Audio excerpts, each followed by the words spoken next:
Dans cette vidéo, je vais aborder avec toi 5 choses que j'aurais rêvé savoir à l'âge de 20 ans.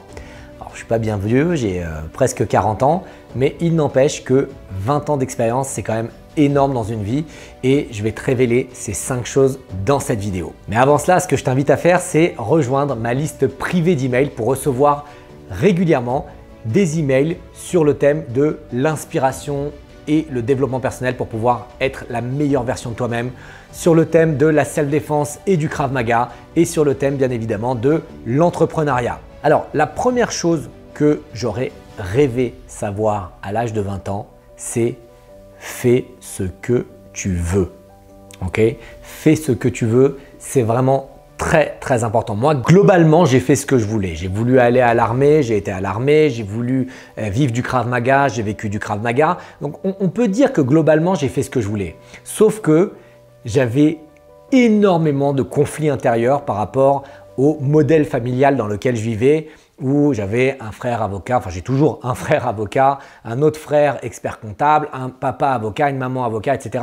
Donc, moi, dans ce modèle familial, j'étais vraiment tiraillé en me disant « Mais mince, est-ce que c'est normal d'aller à l'armée? Est-ce que c'est normal de changer de pays? Est-ce que c'est normal de vivre de sport de combat alors que ta famille a plutôt fait des hautes études ?» Donc, j'étais vraiment tiraillé par ça et ça m'a ralenti énormément dans ma vitesse d'exécution et dans la personne que je voulais devenir. Et si j'avais su ça à 20 ans, si jamais je m'étais dit, et si jamais je pouvais me le dire maintenant, et quand je te parle à la caméra, c'est exactement ce que je veux te transmettre comme information, c'est fais vraiment ce que tu veux et autorise-toi à faire ce que tu veux.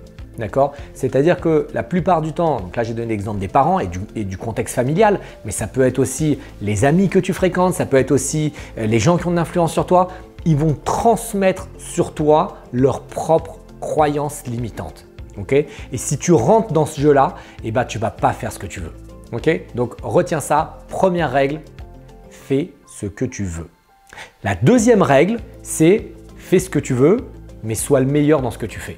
D'accord? Et ça va te rassurer dans cette notion de fais ce que tu veux. Ça veut dire qu'il n'y a aucun problème pour être professeur de Krav Maga, mais sois le meilleur. Et je ne te dis pas le meilleur par rapport à il faut que tu aies le plus d'élèves, il faut que tu sois connu comme meilleur professeur de Krav Maga du monde, peu importe. Non, sois le meilleur dans la valeur que tu apportes à tes élèves. Ça veut dire que les cours que tu vas donner, les formations que tu vas donner, ta façon de transmettre l'information, ta façon d'être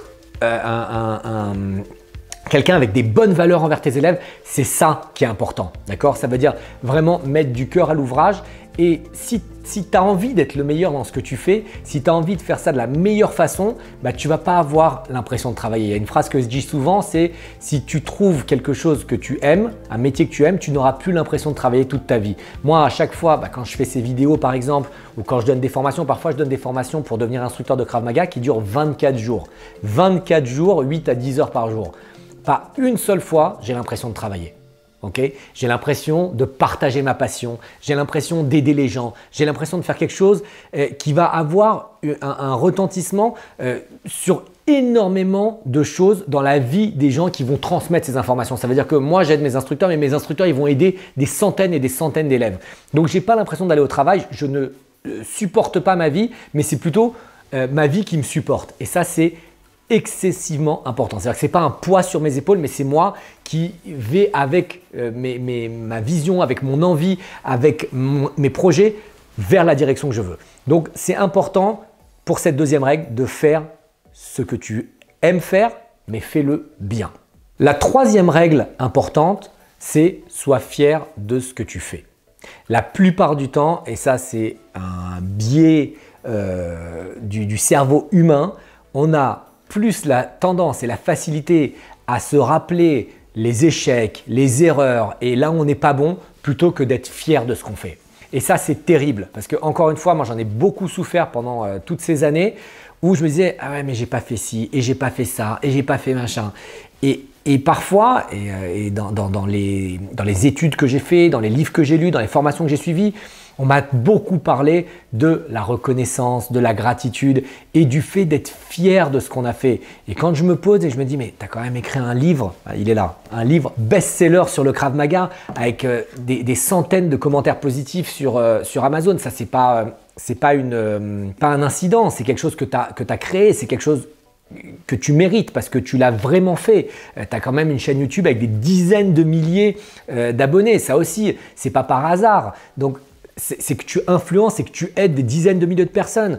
Tu as quand même plus de 100 instructeurs en France. Enfin, si on se focalise sur les choses où on n'est pas fier, eh bien forcément, ça va nous ralentir dans notre façon de travailler. Et si on se focalise, au contraire, alors je ne dis pas qu'il faut être hautain, je ne dis pas qu'il faut avoir la tête comme ça, mais il faut être honnête sur ce qu'on a fait et il faut être fier de ses réussites. Un diplôme que tu as réussi, un contrat que tu as réussi à signer, un nombre d'élèves que tu as réussi à atteindre, une ceinture que tu as réussi à obtenir, n'importe quoi dans le thème que tu veux, la femme ou l'homme que tu voulais séduire et que tu as réussi à séduire, les enfants que tu as eus, tout ce qui peut être important dans ta vie comme réussite, sois fier de ces éléments. Moi, j'ai même un endroit dans mes cahiers où je note toutes les réussites que j'ai. Et dès que j'ai ce petit moment un peu vers le bas où je me dis ah là, il y a ça qui va pas, il y a ça qui va pas et j'ai reçu ça comme mauvaise nouvelle, etc. Hop,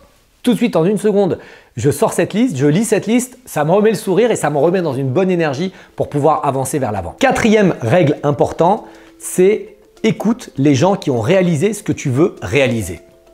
Et ça, encore une fois, c'est très important parce que ça parle de ton environnement personnel. Par exemple, à un moment donné dans ma vie, j'ai voulu changer mon système alimentaire.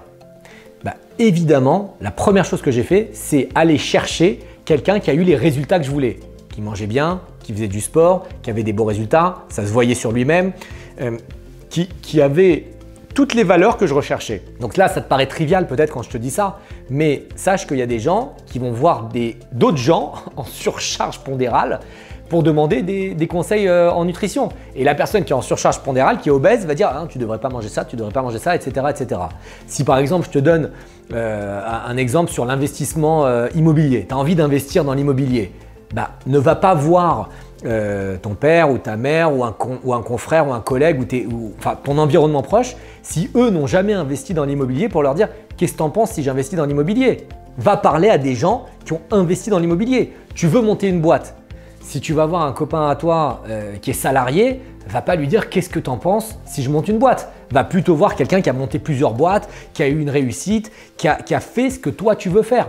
Puisque si ton objectif c'est de réaliser ça, tu as plus de chances d'avoir des bonnes informations si tu te tournes vers quelqu'un qui a réalisé ce que tu veux faire, plutôt que si tu te tournes vers quelqu'un qui n'a rien fait et qui va te parler soit de ses croyances limitantes, soit des trucs qu'il a lus à droite, à gauche, mais en gros où il n'y connaît rien. Donc ça c'est très important, c'est le choix de ton environnement et quand tu as décidé quelque chose, d'aller te tourner vers le bon mentor, vers la bonne personne.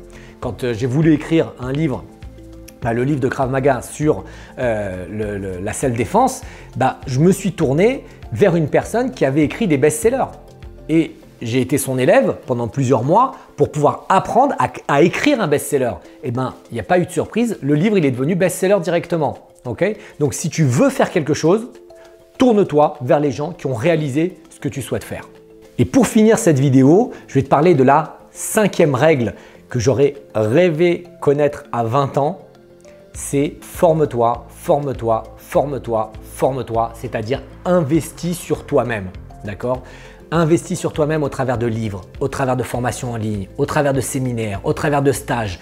Ne pense pas que tu as toutes les connaissances. Moi, j'ai lu des centaines de livres, j'ai suivi des dizaines et des dizaines de cours en ligne, je me suis baladé aux 4 coins du monde pour aller suivre des formations. Eh bien, je continue encore tous les jours à me former. J'ai dans mes budgets un budget spécifique mensuel sur la formation parce que cette formation me permet de devenir la meilleure version de moi-même. Cette formation me permet d'avancer. Et je dis souvent, ce qui ne grandit pas meurt. Si tu ne continues pas à te former, si tu ne continues pas à apprendre, si tu ne continues pas à grandir, eh ben, tu vas mourir. D'accord? Donc c'est assez triste. C'est assez dur comme façon de voir les choses, mais c'est ma philosophie et pour l'instant, ça me réussit très bien. Donc, Encore une fois, malheureusement, j'ai commencé à me former il y a quelques années seulement et pas il y a 20 ans. Si j'avais eu ces informations il y a 20 ans, c'est évident que j'aurais été beaucoup plus vite que ce que j'ai fait maintenant. Et mon but maintenant, c'est de partager ça. Tu vois, là, je t'ai donné 5 outils, 5 règles dans cette vidéo, mais je veux partager beaucoup plus avec toi. Et c'est pour ça que j'ai décidé de mettre en place une formation où je vais partager tous mes outils du succès et où je vais t'accompagner toi aussi à avoir le succès que tu mérites, que ce soit du succès dans les sports de combat, que ce soit du succès en tant qu'entrepreneur, dans ton couple, peu importe le domaine de vie que tu choisiras. Mon but, c'est de t'accompagner, c'est de t'aider. Si toi aussi tu as envie que je t'aide, tu trouveras sous la vidéo un lien pour te préinscrire à la formation. La formation va bientôt ouvrir ses portes et dès qu'elle ouvrira ses portes, eh bien, ce sont les personnes qui m'auront donné leur email qui recevront en priorité cette information. Tu trouveras le lien sous la vidéo.